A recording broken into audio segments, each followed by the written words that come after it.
We could have two very close men's semi-finals on our hands at the US Open. I'm here to preview and predict them. Hey guys, welcome back to the tennis vlog. Don't forget to hit subscribe if you haven't already done so. It's been a wild, crazy US Open. Trouble with the heat, trouble with the humidity, controversies, umpires coming down from their chair to give encouragement to players. Never seen anything like it, but we're near the end of the tournament. We are down to 4 players: Rafael Nadal, Juan Del Potro, Novak Djokovic, and Kei Nishikori. Well, let's start off by looking at top seed, world number 1 and defending champion Rafael Nadal's clash with Juan Del Potro, the number 3 seed. It's a rematch of their 2017 semi-final. This will be the 17th meeting between Nadal and Del Potro, and we will take a closer look at their head-to-head later on. For now, let's take a look at the paths they have taken to reach the semi-finals. Starting with Nadal, and it has by no means been plain sailing for the Spaniard. Opened against David Ferrer, his countryman, who he has faced in a Grand Slam final before. That was Ferrer's final major match of his career, was forced to retire in the second set, but it was a good start for Nadal, showed that he was looking to be proactive, aggressive, going toe-to-toe from the baseline and often landing the finishing shots. Moved on to a straight sets win over Vasek Pospisil, didn't really have too much trouble, and then round 3, Karen Khachanov gave him quite a scare. 4 incredibly close sets there. Khachanov was hitting a very heavy ball, getting the depth on it, really believing with every fibre in his being that he could win that match, and up until the final point, that victory was no certainty for Nadal, and really showed his mental strength as much as anything else to hang on and come through, and that was on display throughout his next 2 matches as well. Nicolas Basilashvili on the surface doesn't look like the kind of player that would give Nadal a run for his money, but he was forced to 4 sets and it was aggressive tennis yet again. Nadal has really been put through his paces this tournament, and no man has done more to trouble him than Dominic Thiem, who had Nadal on the ropes in their quarterfinals encounter. Absolutely raced past him in the first set. He was the man being the aggressor, getting on top of the ball, smashing down, finding his marks. Nadal just couldn't keep up with the pace, couldn't get a foothold in that match, and he finally in the second set discovered what he wanted to do on the court. It had looked very similar to when Thiem had beaten him on clay earlier this year ahead of the French Open. Very aggressive, very concentrated throughout the whole match. Thiem had incredible focus throughout the entirety of this match. Yes, unforced errors from both players, but each of them was looking to be incredibly aggressive. They knew their opponent wasn't going to back down, and they knew if they relented, then the other man would take advantage. And it showed that Nadal has so much variety to his game because he was running forward, he was getting to the net whenever possible, and Nadal is not the most comfortable player at the net, but he has great ability there, and he was willing to change up his tactics to try and stop Thiem pulling ahead. And really, one missed smash when Thiem was 5-6 down in that final set tiebreak decided this whole match. I think with players like Rafael Nadal and Novak Djokovic in particular, first you have to beat them physically,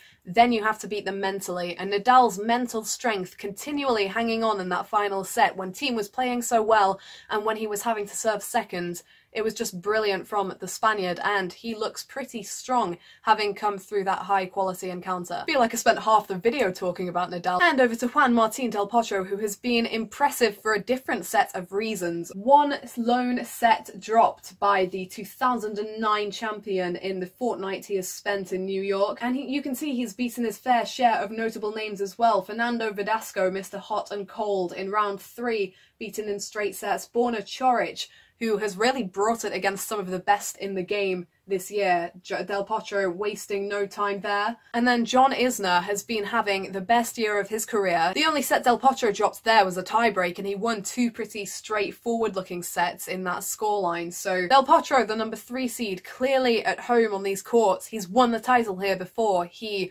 reached the semi-finals here last year. So Del Potro, with his big serve, massive forehand, not to be underestimated at all. So much could be said about this match, but we have to keep it to a minimum because yeah, it's a long time for you to sit here listening to me. Big servers, big hitters, always the players that Nadal has struggled with over the years, particularly when they're landing their marks like Del Potro has been all tournaments. Del Potro's story is famed. He was out for multiple years struggling with wrist injuries and needing multiple wrist surgeries, and so now he's come back. His backhand is not the strength it once was, but he's getting there, he's building it up, and his serve and his forehand, when they're on, are enough to protect that side of his game. The way Del Potro has been playing, which is incredibly impressive given that he was defending semi-final points, given that he's not used to having the status of the third seed anymore coming into a major event. Could even make it mean that this match is on Del Potro's racket, because however aggressive and determined Nadal can be, Del Potro's clean hitting, big hitting, dominating from the serve, from the word go, could put him on the front foot, and it could be up to him to dictate this match. Three things that could be a problem for Del Potro here. One, despite the range of players that he's faced so far, he has not played a player with the prestige of Nadal and with the ability of Nadal. Two, these courts are not quite the same as they have been in previous years when he won in 2009. Even when he reached the semi-finals last year, the courts have been slowed down this year.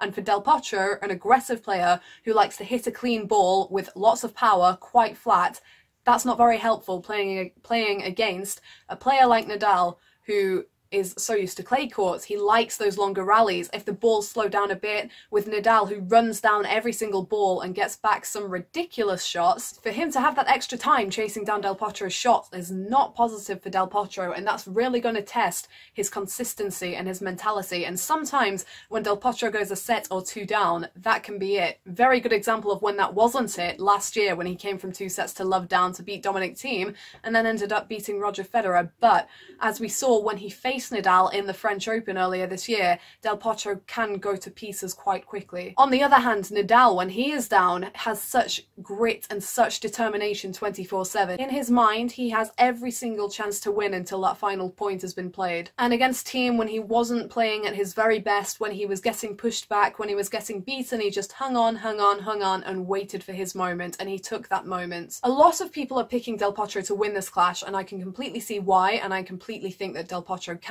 However, I see a lot of things in favour of Nadal, as I've just indicated. Also the fact that Nadal has won their 2 Grand Slam meetings this year, and as it happens, the two have faced off at Grand Slams the past 3 times, the US Open last year, the French Open this year, and Wimbledon this year, and Nadal has come out on top all 3 times. In fact, this might be a good time to look at the head-to-head. So Nadal leads 11-5, including their last 3 meetings, which were at last year's US Open, the French Open this year, and Wimbledon this year.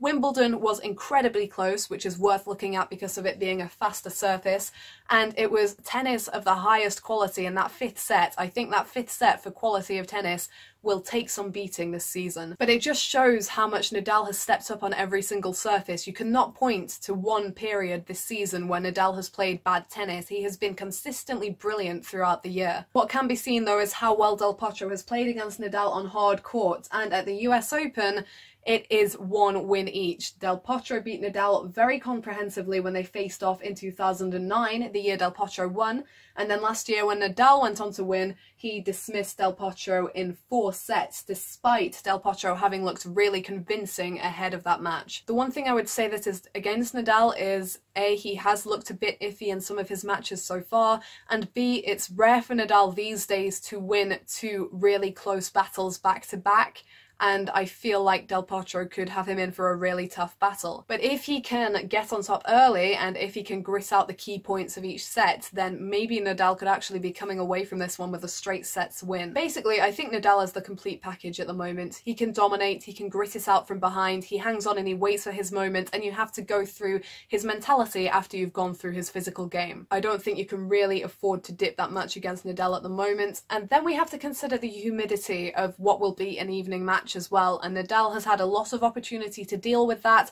Del Potro hasn't had so much experience on Arthur Ashe dealing with the hot conditions. So I am going to predict Nadal to win this match, and I'm going to predict him to do it in 4 sets, same as last year. And moving on to what I think is an even closer match to call. Number 6 seed and 2-time champion Novak Djokovic's clash with 2014 finalist Kei Nishikori, currently seeded number 21. 2 players that could be deemed quite similar in their game style, both of them very athletic, very flexible, run down a lot of balls, and are great all-court players. Djokovic, it must be said, could have had a tougher run to this stage, but what he has been handed, he has taken and he has dealt with. He struggled with the conditions early on against Martin Fucsovics and Tennys Sandgren, dropped a set to both of those players, but each of them stepped up and was really rallying intensely with Djokovic from the baseline.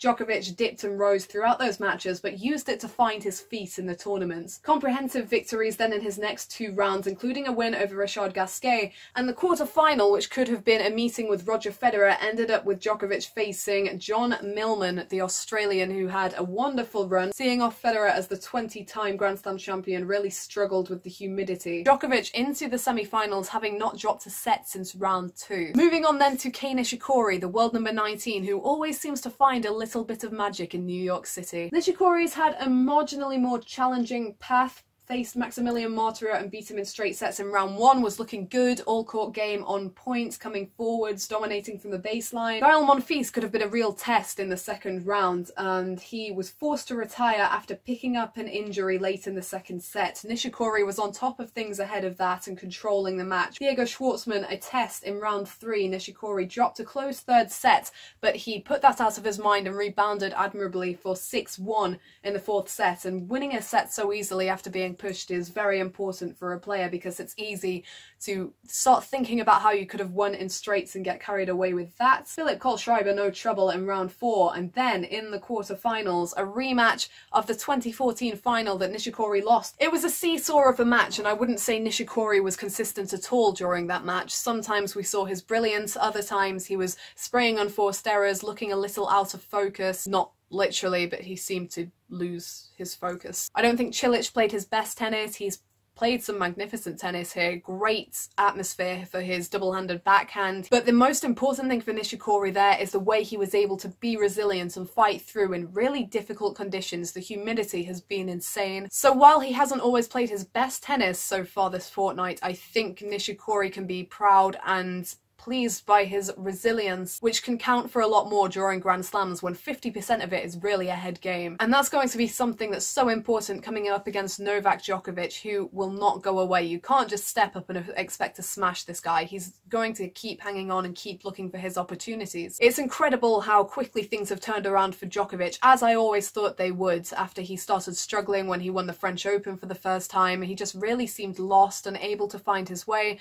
and it just takes in tennis a couple of matches or a couple of tournaments to completely change things around. At Wimbledon, a great opportunity and draw opened up for Djokovic. He beat Nishikori on the way in Wimbledon, and when he'd won that epic against Nadal in the semi-finals, it was like the old Novak Djokovic was really back. His confidence, his mentality was what made him so lethal. There were never any massive weapons from Djokovic that you could look at and say, oh, that's Djokovic's biggest strength, because he was just such a great all-rounder. His ability to get anywhere on the court, he's so solid off both the forehand and the backhand, and his presence on the court is just so intimidating to his opponents when he's getting the big results. And so Djokovic is looking more and more himself, but the caution here is that he hasn't yet faced a player of the quality of Nishikori, similar to Del Potro having to face Nadal, having not faced a player with that kind of quality. And Del Potro's looked amazing so far. Djokovic is looking more and more convincing, but Kei Nishikori, who has the ability to beat any player at all on his day,